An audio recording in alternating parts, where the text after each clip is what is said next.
अस्सलामुअलैकुम। मैं हूं आपका दोस्त ज़ीशान उमर। आज की हमारी जो थ्योरी है वो सिगमंड फ्रॉयड की एक थ्योरी है, लाइफ इंस्टिंक्ट थ्योरी। सादा लफ्ज़ों में पहले आपको बताता चलूं कि सिगमंड फ्रॉयड जो है उसकी कोई 4-5 थ्योरीज़ हैं जिनका मैंने तज़किरा किया है।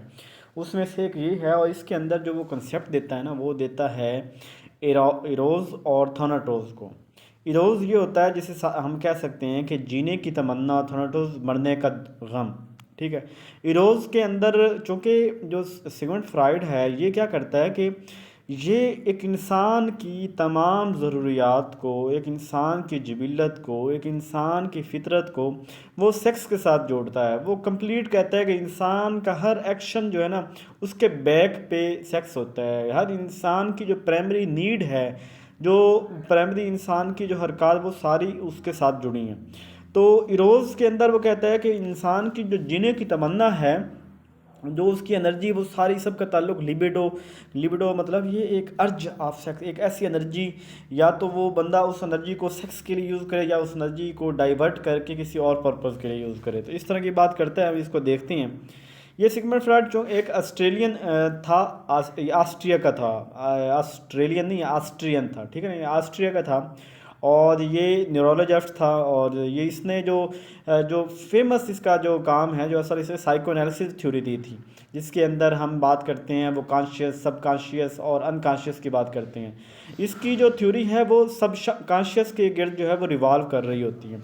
तमाम थ्योरीज़ की टोटल तकरीबन 5 थ्योरीज़ हैं, और उनको आज हमारी लाइफ इंस्टिंक्ट थ्योरी है, इसको देख रहे हैं हम। इस थ्योरी को इरोज़ भी कहते हैं। अब बेसिकली इरोज़ क्या है? इरोज़ ये है कि एक तो इंसान जो है वो अपने प्लेजर को कहाँ फाइंड करता है, अपनी किसी न किसी एक्टिविटी में लग के इंसान अपने प्लेजर को वो देख रहा होता है। यानी इंसान को सरवाइव करना है, इंसान को अपनी ग्रोथ और रिप्रोडक्शन, यानी जैसे कहते हैं ना कि एक इंसान को अपनी निशानी छोड़नी है कोई, तो उस निशानी के लिए जैसे शादी का अमल है, रिप्रोडक्शन है, अपनी ग्रोथ है, सर्वाइवल है। लिबिडो का कंसेप्ट तो मैंने पहले भी आपको बताया कि लिबिडो क्या आता है। लिबिडो ये होता है कि एक इंसान की जो फितरत के अंदर है ना, तो वो उस फितरत को, वो उस चाशनी को, वो इसके अंदर, वो सेक्स के अंदर जो है ना, वो इसको तलाश करता है। यानी अपनी तमाम एनर्जी को वो इसके अंदर तलाश कर रहा होता है, और कहता है कि यही इंसान की प्राइमरी मोटिवेशन है। और यही जो इरोज़ है, यही चीज़ इंसान के क्रिएटिव बिहेवियर का सबब बनती है। इसके साथ सेकंड कंसेप्ट उसका था थानाटोज। थानाटोज जो है, जिसे हम कहते हैं मरने का गम जो है, इसको डेथ इंस्टिंक्ट भी कहते हैं। अब इसमें ये होता है कि जिस इंसान को मरने का खौफ होगा, तो वो, ये मरना जो है ना, ये एक तबाही है, एक डेथ की तरफ यानी जाना। कोई बंदा जब इसके अंदर, इस खौफ के अंदर मुब्तला होता है, तो इट मीन वो तबाही की तरफ वो मुब्तला होता है। और सम टाइम एक इंसान जो है वो अपने इस दुख को, इस मौत के जो गम है, इसको दबा लेता है, और दबा के अपनी वो जो एनर्जी होती है, जो डेथ वाली फेयर होता है, उसको इरोज जीने की तमन्ना के लिए स्पेंड करते हैं। देखिए ना, एक बंदा है, उसको जो है ना, वो मरना नहीं चाहता, वो जीना चाहता है, और वो एनर्जी जो उसको मरने की तरफ लेके जा रही है, उस एनर्जी को वो यूज़ करेगा अपनी जो प्रोडक्टिव काम है उसकी तरफ, ताकि मैं अपने जीने की जो तमन्ना है उसकी तरफ करेगा। तो यहाँ वो कहता है कि Freud believe that individual who are unable to manage their life, वो लोग जो अपनी लाइफ को मैनेज नहीं कर सकते, यानी कोई बंदा कर्ज़ों में डूबा है, कोई बंदा अपने रिलेशंस के अंदर अनसक्सेसफुल है, जो सोसाइटी के अंदर डिप्राइव है, वो बंदे में ज़हरी बात है कि उसके अंदर डेथ की इंस्टिंक्ट ज़्यादा होगी। ठीक है। और वो ऐसे बंदे जो हैं वो मेंटल इलनेस में मुब्तला हो जाते हैं। इसके जो क्रिटिसिज्म है, ये जो क्रिटिसिज्म है फ्रॉयड की थ्योरी के ऊपर, ये क्रिटिसिज्म इसकी पांचों जो थ्योरीज हैं उन सभी के ऊपर ये सेम क्रिटिसिज्म आप लिख सकते हैं। पहला जैसे लैक ऑफ एम्पिरिकल एविडेंसेस, जो इसने बात की थी ना, इसके अपने साइंटिस्ट जो क्लोज साइंटिस्ट थे फ्रॉयड के, उन्होंने भी इसकी मुखालफत की थी कि इसकी प्रॉपर कोई लॉजिक नहीं है, प्रॉपर कोई रीज़न नहीं है, ये बस इसकी एक बात है जो इसने कर दी, यानी कि इसकी एक सब्जेक्टिव इंटरप्रिटेशन है।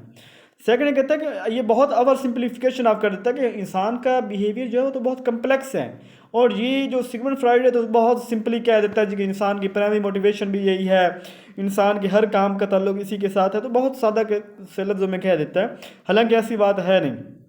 और हर इंसान की जो बायोलॉजिकल जो है जैसे ख्वाहिश होती है बायोलॉजिकल, वो हर इंसान की मुख्तलिफ होती है।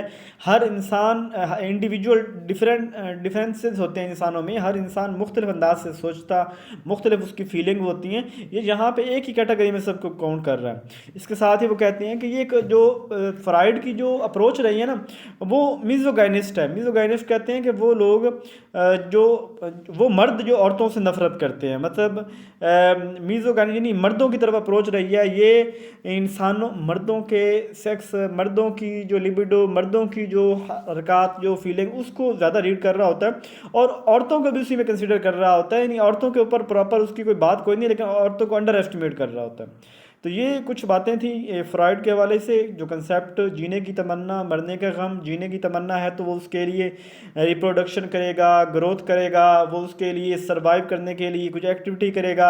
जब उसको मरने का गम होगा, अगर गम ज़्यादा हो जाता है तो वो हर वक्त तबाही में या इस तरह रहेगा। अगर ज़िंदगी में परेशानियां हैं तो ये वाली फीलिंग उसकी ज़्यादा होगी। लेकिन अगर वो जो है ना वो हो सकता है अपनी इस सब्लिमेट कर ले, इस फीलिंग को रिप्रेस करके, और वो बंदा जो है वो इरोज की तरफ जो है ना वो ज़्यादा निकल जाए। तो ये भी हो सकता है। बाकी कुछ क्रिटिसिज्म था, ये क्रिटिसिज्म उसकी तमाम थ्योरीज़ के ऊपर कॉमन आता है। तो ये थी आज की थ्योरी। अपना ख्याल रखिएगा। जज़ाकल्लाह खैर।